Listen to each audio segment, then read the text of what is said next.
大家好，我是许剑桥。作家张爱玲曾把衣服比喻为贴身的环境。她说：“大家正住在大家的衣服里，你选择穿什么样子的衣服，就像选择住在什么样的环境。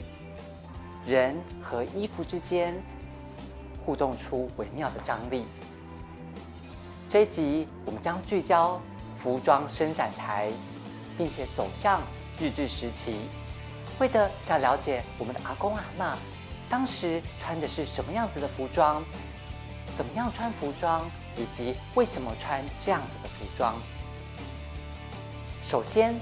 台湾的汉人最早穿的是什么样子的衣服呢？透过1872年来台的加拿大籍马偕医生的穿衣实践，颇能凸显当时台湾服装的特殊性，以及借由穿着所创造出来的贴身环境。马偕他娶台湾女子为妻，育有2女1男。在这张全家福的照片里，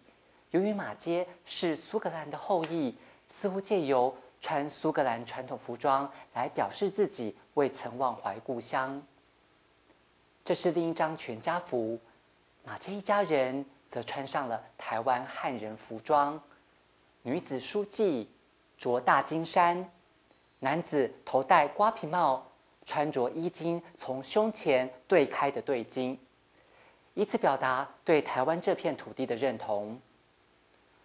这张照片大约拍摄于1890年代，而这些衣服的形制是中国传入的袍衫衣装。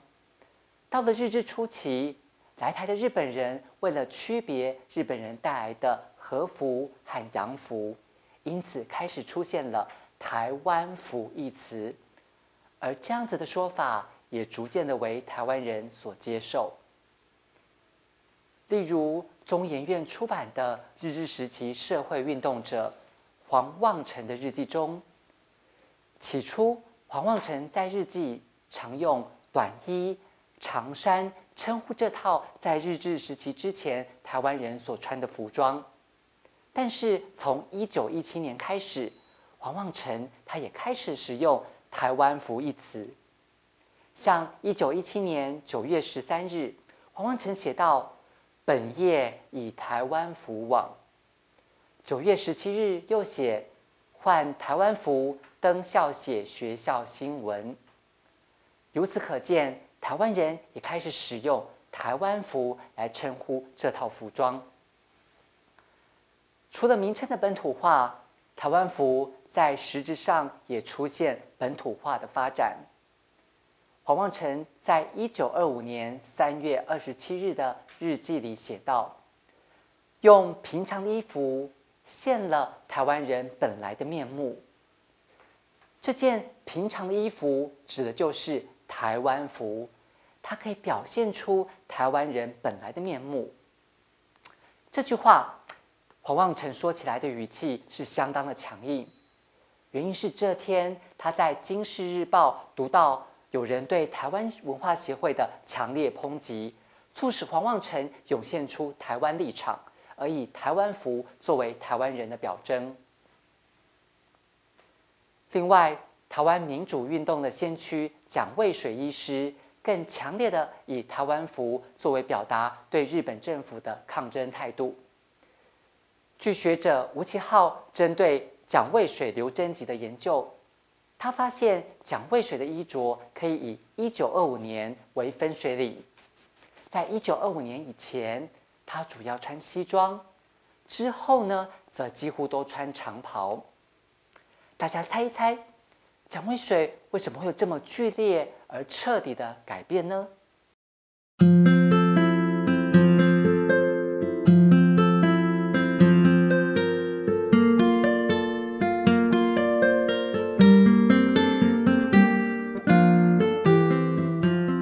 对照蒋渭水的生平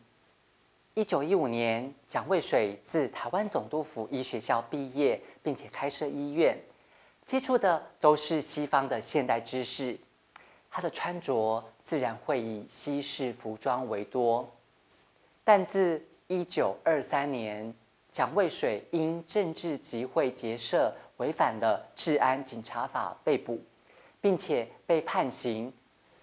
出狱后，蒋渭水更是积极地投入到社会运动。尤其1925年，蒋渭水再次入狱，使他反日本政府的立场更加坚定，他以台湾为本位的立场也更为鲜明。这次促使了他彻底改穿台湾服，以此作为代表台湾民众对日本政府走抗争路线的立场表态。所以说，衣服不只有蔽体、保暖、美观的功能，它会说话、传达讯息。除了男性的服装，女性的旗袍也有被作为台湾代表的情形。1920、30年代，上海的新式旗袍成为流行服装，而一直受到上海流行影响的台湾，自然的也迅速带起了一阵旗袍风潮。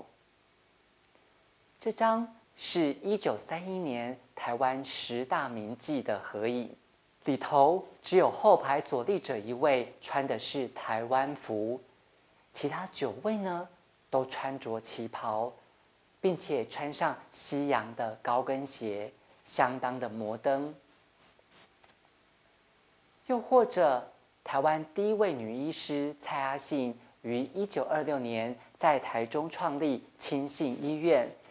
培训助产士。在这张1933年第10届的毕业合影中，我们同样看到了女孩们几乎都穿上旗袍，可见得旗袍已经渗入到民众的生活，台湾女性对旗袍的接受度相当的高。而旗袍本身呢，也会因着流行而改变。1930年代发行的369小报，时常可见报上刊登义达的照片。从义达身上的旗袍，就可以看到当时旗袍款式的转变。例如，这是1930年报上刊登的嘉义宜春楼的义达梅叶。他的身上是宽松的旗袍，袖子是完全覆盖上背的一个宽松的大袖子，他的下摆是到膝盖，还露出小腿来。而到了1935年，台南招仙阁的乌堂、宝春姐妹花，她们的旗袍要比刚才的梅叶更加的合身，袖子缩短变窄了，她们的下摆长到几乎及地。而从当时的明信片也可以看到这样子的变化，例如台湾总督府交通局1930年代的发行的明信片，场景是台中公园，湖畔的2位女性都穿旗袍，而这个件旗袍呢，下摆也长到遮盖她们的双足，也几乎拖地了。合身的剪裁烘托出曼妙的曲线，而且高至大腿的开叉呈现出若隐若现的双腿的线条，而袖子呢短到肩膀上。除了台湾人把旗袍作为台湾服装的代表，日本人也认为旗袍是台湾的代表。例如1937年，为了向日本国内宣扬台湾总督府对于台湾经营成效的纪录片《南进台湾》。接下来，让我们就来看一段南进台湾的纪录片。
电影内容除了介绍台湾各地的观光和产业，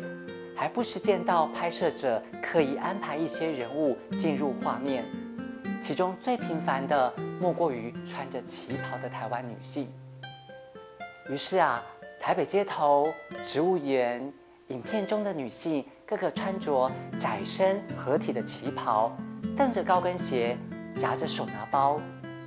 由此可知，在日本人眼中，台湾随处可以见到穿旗袍的女性。旗袍是台湾的重要服装，可以代表台湾，让日本国内的民众对台湾有更鲜明的印象。不论台湾服或者旗袍，都源自中国。尤其1930年代传入的新式旗袍，